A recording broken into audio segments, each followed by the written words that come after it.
लाहौर में तेज आंधी, कहीं तेज तो कहीं हल्की बारिश। मौसम खुशगवार हो गया। फैसलाबाद, सरगोदा, कसूर, खानेवाल, चिन्योट, खुशाब, गुजरात, मुजफ्फरगढ़ समेत पंजाब के मुख्तलिफ हिस्सों में भी बादल बरस पड़े। गर्मी का जोर टूट गया। इस्लामाबाद, चारसद्दा, मर्दान और सवाद में भी बारिश। महकमे मौसमियात की 24 घंटों के दौरान वस्ती पंजाब, खैबर पख्तूनख्वा, गिलगित और कश्मीर में बारिश की पेशगोई। लाहौर, सरगोदा, मियांवाली, फैसलाबाद में बारिश मुतवक्के। सिंध का मौसम खुश्क और गर्म रहेगा। सुप्रीम कोर्ट ने मुस्तफ़ा कमाल की फौरी मुआफ़ी की इस्तदा मुस्तरद कर दी।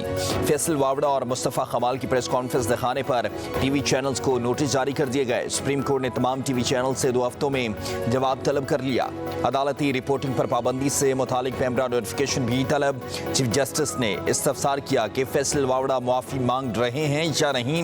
वकील मोइज़ अहमद ने कहा मुशावरत के बाद सुप्रीम कोर्ट को आगाह करेंगे।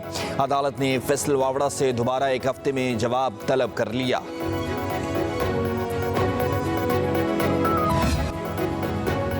मुस्तफ़ा कमाल समझते हैं तौहीन अदालत नहीं की तो मुआफ़ी कबूल नहीं करेंगे। सुप्रीम कोर्ट में तौहीन अदालत के समाअत के दौरान चीफ जस्टिस के रिमार्क्स। कहा दूसरे आईनी इदारे पर तनकीद करना अरकान पार्लियामेंट का हक नहीं।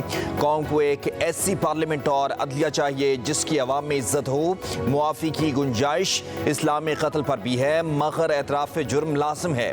चीफ जस्टिस ने फैसल वावड़ा से कहा कि आप तो सेनेटर हैं, सेनेट तो ऐवान बाला होता है, सेनेट में ज़्यादा सुलझे हुए लोग होते हैं। चीफ जस्टिस की सरबराही में 3 रुकनी बेंच ने अहम समाअत 28 जून तक मुलतवी कर दी। खड़े के ऊपर बैठे हुए आदमी से ही मांगी जा सकती है, कोई मसला नहीं। माफ़ी मांगना कोई गुनाह नहीं है, लेकिन माफ़ी के लिए कोई गलती भी तो करनी ज़रूरी है। अगर मैंने कोई गलती की है तो मैं खड़े में बैठे हुए आदमी के साथ हाथ जोड़ के ही माफ़ी मांग लूँगा, मुझे उसकी कोई प्रॉब्लम नहीं है। प्रॉब्लम यह है कि अगर मैंने कोई काम गलत नहीं किया तो उसका सवाल है ना, तो मैं एक्सप्लेन करूँगा। अदालत में मुआफ़ी मांगना गुनाह नहीं है। मैंने कोई गलती की हो तो मुआफ़ी मांगूंगा। सेनेटर फैसल वावड़ा की इस्लामाबाद में मीडिया से गुफ्तगू। कहा अदालत और जजेस की इज्जत करता हूँ, हमारा केस अभी सुना नहीं, बारी आएगी तो कुछ बता सकूंगा। सुप्रीम कोर्ट में अगली तारीख पर पता चलेगा कि क्या होगा। अदलिया के वक़ार को 140वें नंबर से पहले नंबर पर देखना चाहता हूँ। इंसाफ का निज़ाम ठीक हो गया तो पाकिस्तान तरक्की करेगा।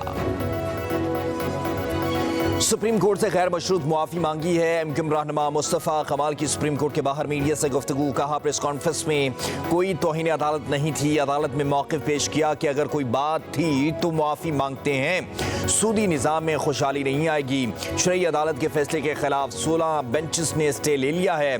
भुट्टो मौलवी नहीं था, उसके बावजूद आइन में लिखा जल्द सूद का खात्मा करेंगे।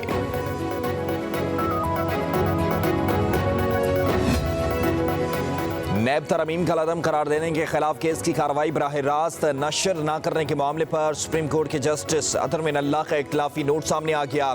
जस्टिस अतर मिनल्ला ने लिखा बानी पीटीआई बड़ी सियासी जमात के सरबराह हैं, उन्हें लाइव दिखाना किसी कानून की खिलाफ वर्जी नहीं। सिर्फ बानी पीटीआई की पेशी पर बराह रास्त नशरियात रोकना अदालती कार्रवाई को मशकूक बना सकता है। 16 मई की समाअत नशर न करने के हवाले से बेंच की तरफ से कोई फैसला नहीं आया था। जस्टिस अतर मिनल्ला ने लिखा हमारे सामने सवाल रखा गया कि क्या बराह रास्त नशरियात को ऐसे रोका जा सकता है। क्या बराह रास्त नशरियात रोकने से सुप्रीम कोर्ट के लार्जर बेंच के हुक्मनामे की खिलाफ वर्जी नहीं हुई।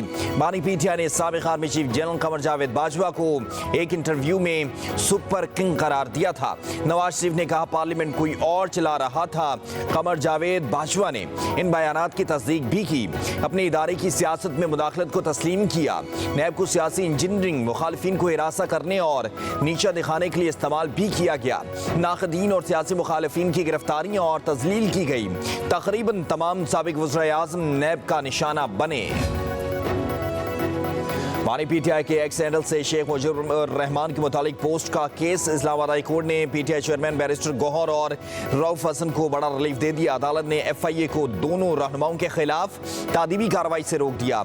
जस्टिस मोहसिन अख्तर कियानी ने एफआईए तलबी नोटिस के खिलाफ तहरीरी हुक्मनामा जारी कर दिया। अदालत ने एफआईए को नोटिस जारी करके 25 जून तक जवाब तलब कर लिया।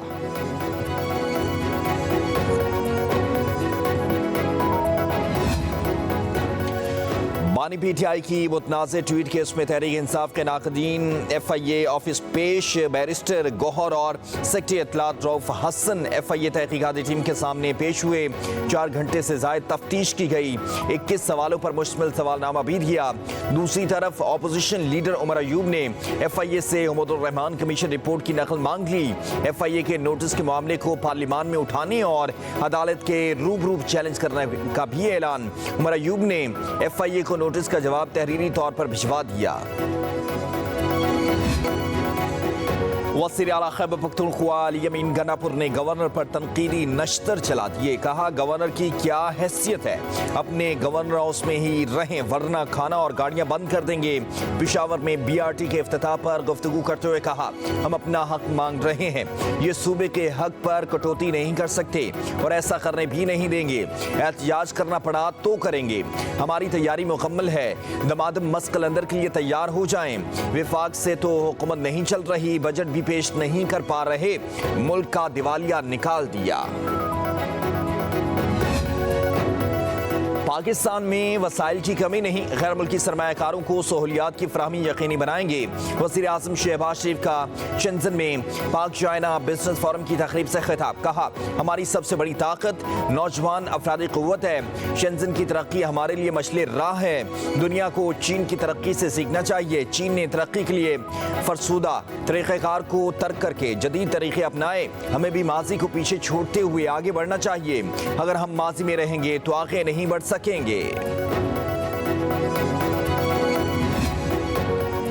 वज़ीर आज़म शहबाज शरीफ शेंज़न से बीजिंग पहुंच गए। एयरपोर्ट पर चीन के नायब वज़ीर ख़ारजा और पाकिस्तानी सफारतखाने के हुकाम ने इस्तकबाल किया।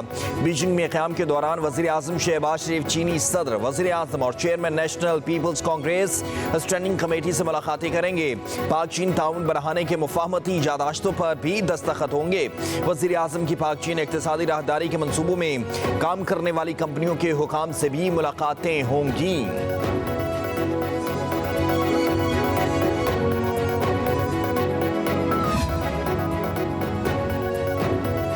वज़ीर आज़म शहबाज शरीफ का शेंज़न में हुआवे हेडक्वार्टर का दौरा। हुआवे हेडक्वार्टर पहुंचने पर वज़ीर आज़म शहबाज शरीफ का पुरतपाक इस्तकबाल किया गया। वज़ीर आज़म और वफाकी काबीना के अरकान को चीनी कंपनी के हुकाम ने मुख्तलिफ उमूर पर ब्रीफिंग दी। वज़ीर आज़म ने मुख्तलिफ हिस्सों का मुआयना किया।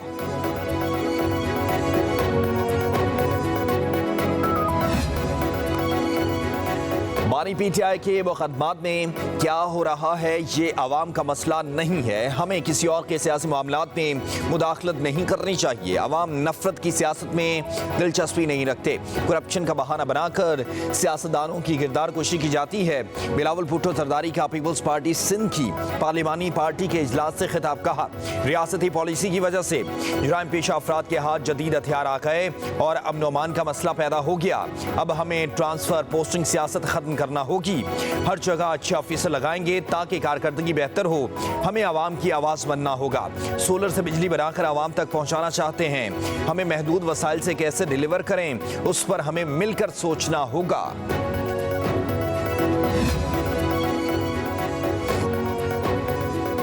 बात होगी तो घर के मालिक से, माली या बाहर खड़े ठेले वाले से नहीं होगी। ये जो फॉर्म 47 वाले हैं ये तो ठेले वाले भी नहीं हैं। ठेले वालों की भी कोई इज्जत होती है। पीटीआई रहनुमा और साबिक सदर आरिफ अलवी का फैसलाबाद में खिताब। दावा किया कि बानी को डील का कहा जा रहा है। कहते हैं मुल्क छोड़ जाओ, लेकिन उन्होंने साफ इनकार कर दिया। बोले स्टेक होल्डर से बात करनी है, नॉन स्टेक होल्डर से नहीं। गुस्सा नफरत खत्म करें और दरगुजर से काम लें। बानी पीटीआई के आज़ाद होने पर खतरे का खौफ निकाल दें। वो कह चुके हैं आजाद होकर दरगुजर से काम लेंगे। पीटीआई रहनुमा सनम जावेद को सरगोदा जेल से रिहा होते ही गुजरावाला पुलिस ने गिरफ्तार कर लिया। पुलिस के मुताबिक सनम जावेद गुजरावाला कैंट के 9 मई के मुकदमे में नामजद हैं। आलिया हमजा को भी मुकदमे में नामजद किया गया है। सनम जावेद से मजीद तफ्तीश की जाएगी।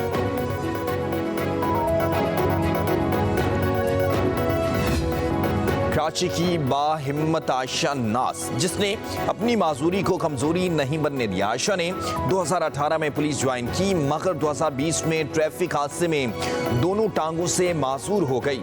आयशा ने हिम्मत न हारी और अपनी जिंदगी को नया मोड़ दिया। हिम्मत बांधी और MA की डिग्री मुकम्मल की, ट्रेनिंग मुकम्मल करके सिंध पुलिस के मीडिया सेल में काम शुरू कर दिया। कहती हैं मुश्किलात भुलाकर आगे बढ़ने का नाम ही जिंदगी है।